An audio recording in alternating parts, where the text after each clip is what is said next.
Assalamualaikum warahmatullahi wabarakatuh. Jumpa kembali di channel Sunyi Sepi. Di video kali ini saya akan menceritakan kisah misteri yang berjudul Tante Manis Bergaun Merah. Cerita ini ditulis oleh @rianfrdnt. Daripada penasaran, langsung saja kita ke ceritanya. Ceritanya terjadi pada tahun 2019 di sebuah perusahaan berbasis industri makanan siap saji yang tak bisa disebutkan namanya. Di perusahaan berbasis makanan siap saji ini terdapat kurang lebih 200 karyawan yang bekerja dalam satu shift. Kali ini cerita bermula dari seorang karyawan bernama Hasna. Saat bekerja shift 2, Hasna dan ketiga temannya tengah berkumpul di sebuah kantin yang terletak di sudut perusahaan tersebut. Saat itu perusahaan tempatnya bekerja tidak memproduksi barang dalam jumlah banyak, sehingga pada pukul 9 malam mereka bisa santai-santai di kantin. Karena proses produksi sudah terhenti, saat itu sedang tren aplikasi hiburan yang menampilkan penggunaan tengah berjoget. Karena Hasna dan ketiga temannya itu mempunyai aplikasinya, mereka pun melakukan hal yang sama, berjoget bersama pada waktu bersamaan.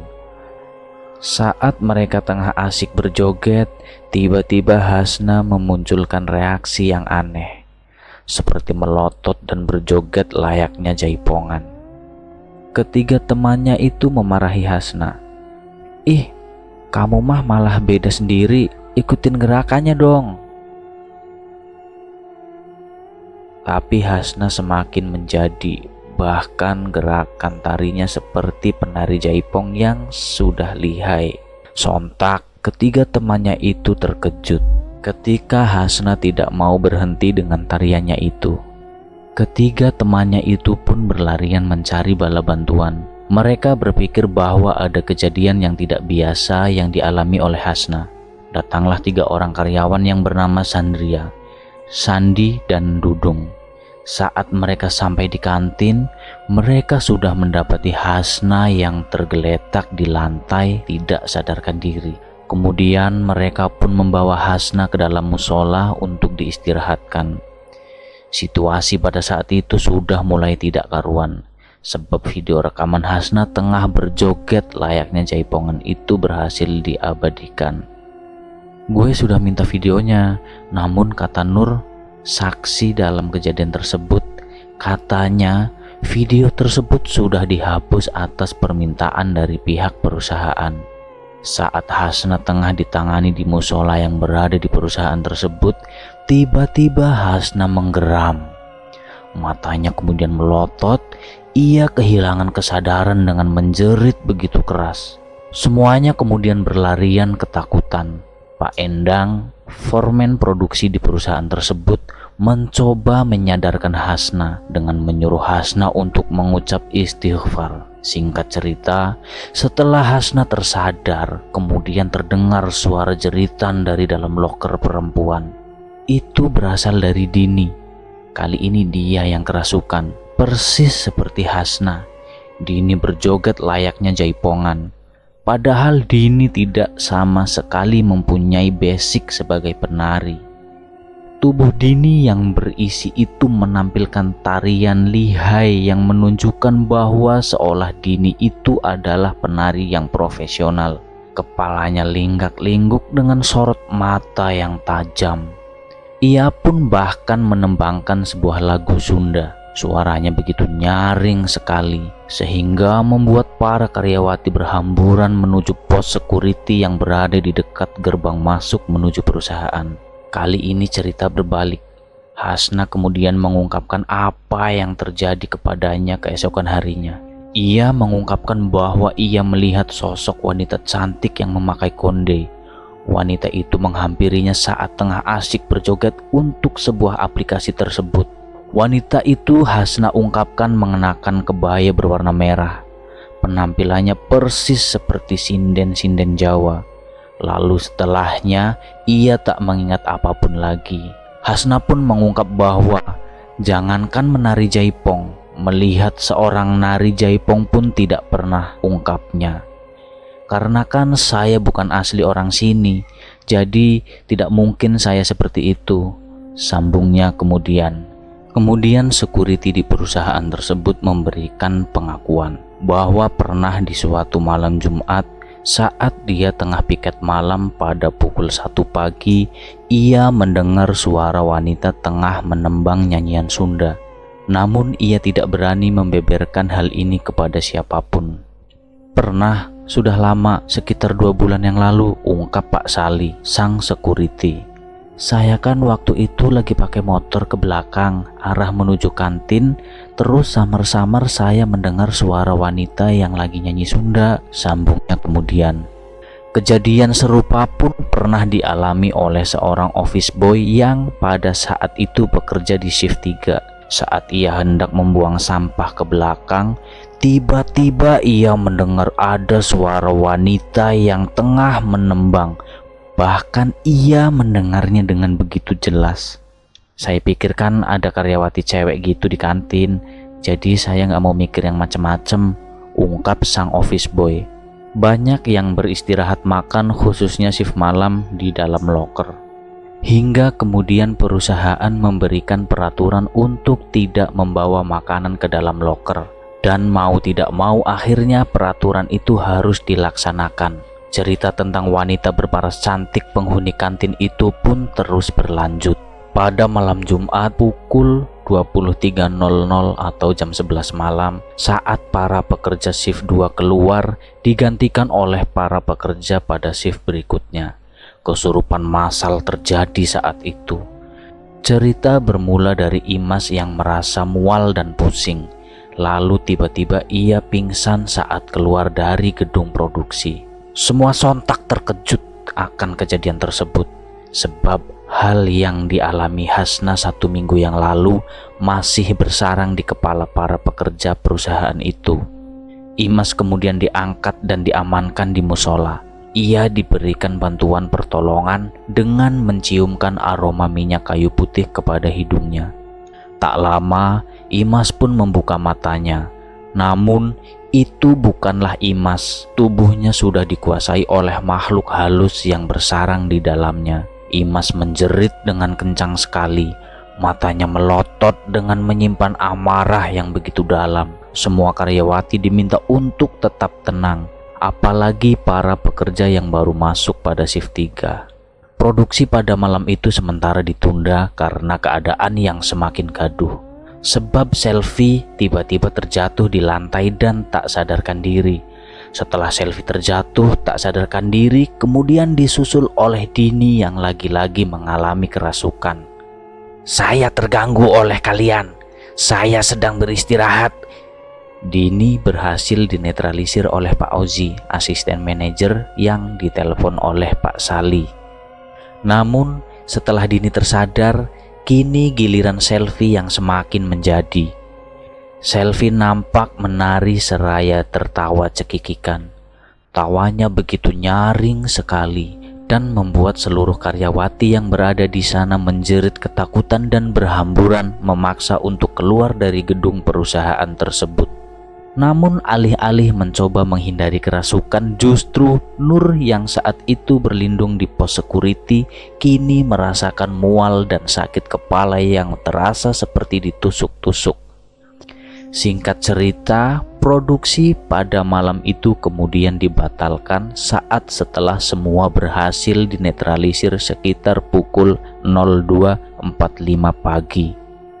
Setelahnya, para karyawan diminta untuk pulang ke rumah masing-masing, menghimbau kejadian yang tidak diinginkan terjadi kembali.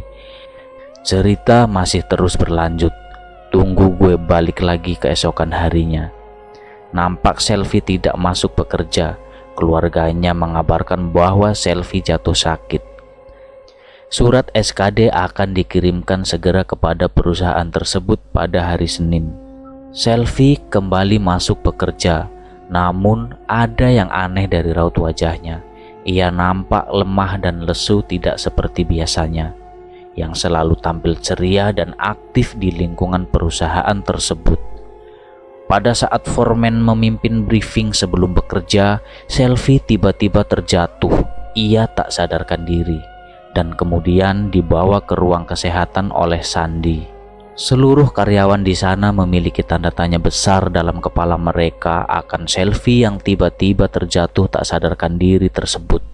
Apalagi mengingat Selvi yang tempo hari mengalami kerasukan. Foreman meminta kepada seluruh karyawan dan karyawati agar tetap tenang. Kemarin Selvi sakit, mungkin sekarang masih belum fit. Kita nggak boleh mikir yang macem-macem, ucap sang leader dalam tempat bekerja tersebut. Butuh waktu yang lama untuk membuat Selvi tersadar dari pingsannya tersebut.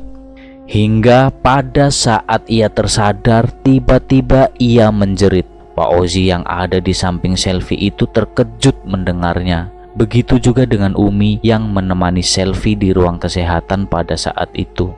Tiba-tiba Selvi seperti menggigil kedinginan. Tubuhnya bergetar seperti tengah berada di dalam kulkas yang suhunya di bawah minus derajat. Wajahnya pucat pasi, bahkan ia pun selalu menutup matanya seperti melihat sesuatu yang aneh yang berada di hadapannya tersebut. Pak Bayu selaku HRD dan begitu pula Pak Eko, seorang direktur di perusahaan tersebut, kemudian memberikan dispensasi kepada Selvi. Ia diperbolehkan untuk pulang dan karena suhu badannya yang panas sekali saat itu. Umi pada saat itu memperhatikan gerak-gerik Selvi yang menurutnya tidak masuk akal. Saat Selvi berada di ruang kesehatan, Selvi terlihat melihat ke sana kemari seperti seolah ada yang mengikuti dirinya. Cerita kemudian berbalik. Sang foreman memberitahukan kepada seluruh karyawan dan karyawati bahwa Selvi memutuskan untuk mengundurkan diri dari kontrak kerjanya. Sangat disayangkan karena Selvi baru saja bekerja selama 3 minggu dari 1 tahun masa kontraknya. Semua karyawan dan karyawati di sana pun berpikir demikian karena mengingat bahwa Selvi memiliki pribadi yang bersahabat dengan seluruh pekerja di perusahaan tersebut. Nur, dia penasaran dengan apa alasan dari Selvi yang mengundurkan diri tersebut. Hingga kemudian Nur pun mencoba menelpon Selvi pada saat setelah pulang bekerja. Namun pada saat itu nomor Selvi tidak aktif. Kemudian Nur pun mencari tahu kediaman Selvi. Dan pada saat itu Nur pun berhasil mendapatkannya dari Sinta yang kebetulan bekerja pada perusahaan itu juga. Sinta yang mendengar alasan Nur yang penasaran akan pengunduran diri Selvi pun dibuat penasaran pula. Akhirnya mereka pun mencari tahu berdua dan datang ke kediaman Selvi pada hari Minggu pagi. Pada saat itu kedatangan mereka disambut hangat oleh kedua orang tua Selvi. Orang tuanya Selvi mengungkapkan sesuatu yang membuat Nur dan Sinta terkejut. Jadi begitu, Selvi mengundurkan diri karena terus diikutin sama arwah wanita yang ada di sana, ungkap ibu Selvi. Terus, sekarang Selvinya di mana, Bu? Tanya Nur. Kemudian ibunya Selvi mengajak mereka berdua ke dalam kamar Selvi, dan di sana terlihat Selvi tengah duduk dengan lamunannya. Kedatangan Nur dan Sinta pun bahkan diacuhkan. Beberapa kali Nur dan Sinta memanggil namanya dan menepuk-nepuk pundak Selvi tersebut, namun Selvi hanya terdiam dengan pandangan kosong. Ya begitu Neng, Selvi juga jadi susah makan, ucap ibunya Selvi. Singkat cerita, Selvi sudah melakukan ruqyah secara Islam selama 7 kali dan kemudian sembuh seperti semula. Ia bahkan tidak mengingat apa-apa saat Nur bertanya tentang apa yang terjadi kepadanya. Aku tidak ingat apa-apa. Seingatku, aku sedang bekerja dan wanita yang berpakaian kebaya merah itu terus menghampiriku dengan senyuman, ungkap Selvi. Selvi pun mengingat-ingat barangkali ada hal yang pernah tak sengaja ia lakukan pada saat bekerja di perusahaan tersebut. Selvi pun mengungkapkan, aku pernah bilang ke Teh Ajeng, gak usah takut sama yang begituan, mereka hanya mitos, ucap Selvi. Nur pun kemudian mengambil kesimpulan bahwa Selvi berkata yang semena-mena terhadap penunggu yang ada di perusahaan tersebut, hingga pada akhirnya arwah wanita itu harus menghantuinya.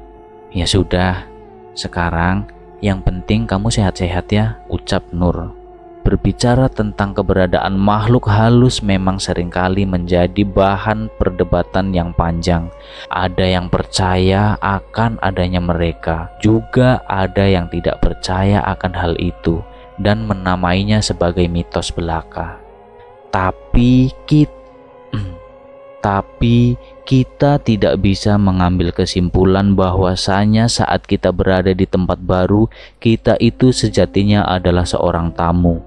Etika seorang tamu adalah menghormati pemilik rumah dan ruang lingkupnya. Jadi, untuk itu kita harus belajar menjadi tamu yang baik. Menjadi tamu yang bersikap tidak semena-mena atau bahkan kurang ajar di tempat yang baru kita datangi atau kita singgahi. Terima kasih sudah mampir di channel Sunyi Sepi dan menonton video ini. Jangan lupa tekan tombol like, komen, share, dan juga subscribe agar tidak ketinggalan video-video berikutnya. Wassalamualaikum warahmatullahi wabarakatuh.